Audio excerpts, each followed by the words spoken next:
وختي مې یوې خبرې ته سوچ کو او دا خبره زما ورسوئ مخکې چې څومره رسولی شي.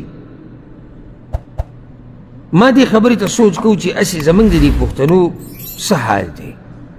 موږ خو ډېر شاته تللي یو. څنګه؟ یعنې راشه د پښتنو سوشل میډیا وګوره.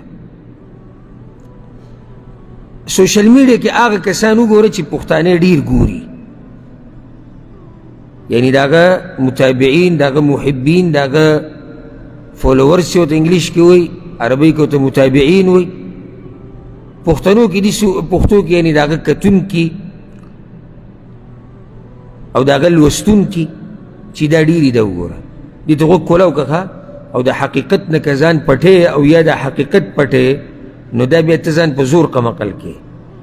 زموږ د پښتنو د معاشرې مشهور خلک چې ډېر کتی کېږي په سوشل میډیا باندې او د هغوی نه فایدې اخیستی کېږي، یا به ډمه زیناکاري، یا به ډم زیناکاري، یا به لیونۍ.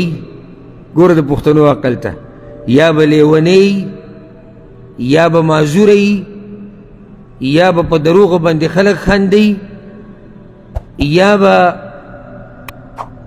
کرکټي، یا به فوټبالي، یا به مسلمانان یری د هغوی سره به مذاقونه کوي، مسلمانانو پورې به خاندي، او یا به د ملکونو په سطح باندې د افغانۍ دی او د پاکستانۍ دی او د دوی منځ کې سره روانه ده مبارزه. او څه وایي چې کله خبرې کوي، وایي طرفینو ته چې کوم مبارزین دي، مبارزین نه ده شین اسمان. مبارز څه ته وایي؟ ته مبارز دلته یې داسې کنځلې کې پښتنو ته د هغوی مور خور کنځي، هغوی ستا مور خور کنځي، ته دې ته مبارزه وایي. دا مقابله روانه ده.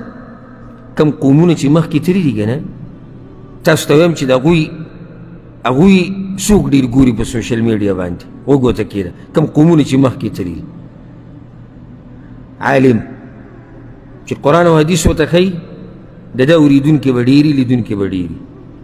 ډاکټر چې خلکو ته فایدې ورکوي، ویډیوګانې جوړوي، خلکو ته مسلې بیانوي، اهمي، د ده متابعین به ډېر. هسې ما ته وښایه د پښتنو کې کوم ډاکټر مشهور دی چې خلک ډېر ګوري؟ تاسو د کوم ډاکټر مسلې ډېر ګوري؟ تاسو ته د بار خو پرېږده، بار خو تاسو به لا پکې ښیې که نه. تاسو د کوم ډاکټر صاحب مسلې ډېرې ګورئ چې فایده چالي؟ کوم قومونه چې مخکې تللي دي هغوی کې انجینیر کله مشهوري، انجینیر یا ساینسدان یا مشهور تاجر چې خلکو ته د تجارت لارې ښیي، د دنیا د ګټلو طریقې، یا داسې سړی چې هغه معاشرې دپاره ښه پیغامات ورکوي، هغه مشهوري، او یا یو عالم مشهوري. اوس ما څو کسان ذکر کړو، 5 قسمه کې تقریبا: علما، ډاکټران، انجینیران، ساینسدان، او ښه پیغامات د معاشرې دپاره. څو قسمه خلک شو؟ 5. نور هم دي، خو هسې دا ما یو څو ذکر کړو. په دې 5 کې ما ته ووایي چې پښتنو کې کوم یو مشهور دی؟ تاسو کوم یو ډېر ګورئ پښتنو کې؟ کوم یو ته تاسو ډېر پراته یې؟ یو سړی به ما ته دا ووایي چې یاره ته څه د علماو خبرې کوې او علما ګورې. زه نه ګورم علما، نه مې لګي د دې اوږدو بیانونو سره، نه مې لګي دې خبرو سره. زه صحیح ده، زه ته یوازې د دین خبره نه کوم چې دې ورسره نه لګي، د دین هم تا سره نه لګي، غم یې مه کوه. او چې دې زموږ سره نه لګي، زموږ د سره هم نه لګي.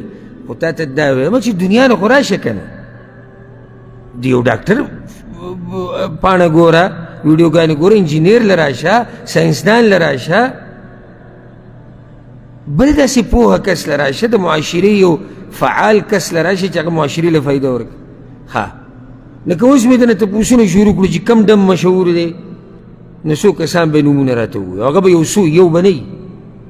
کومه ډمه مشهوره ده، کوم اجرا مشهور دی، کوم لیونی مشهور دی، کوم معذوره مشهور دی، کوم د دروغو خلک چې په دروغو خاندي هغه مشهور دی، کوم فحاش مشهور دی، کوم کرکټي مشهور دی، کوم فوټبالي مشهور دی. دا ټول به راته شروع وکړي، دا ټول هغه ته پراته دي.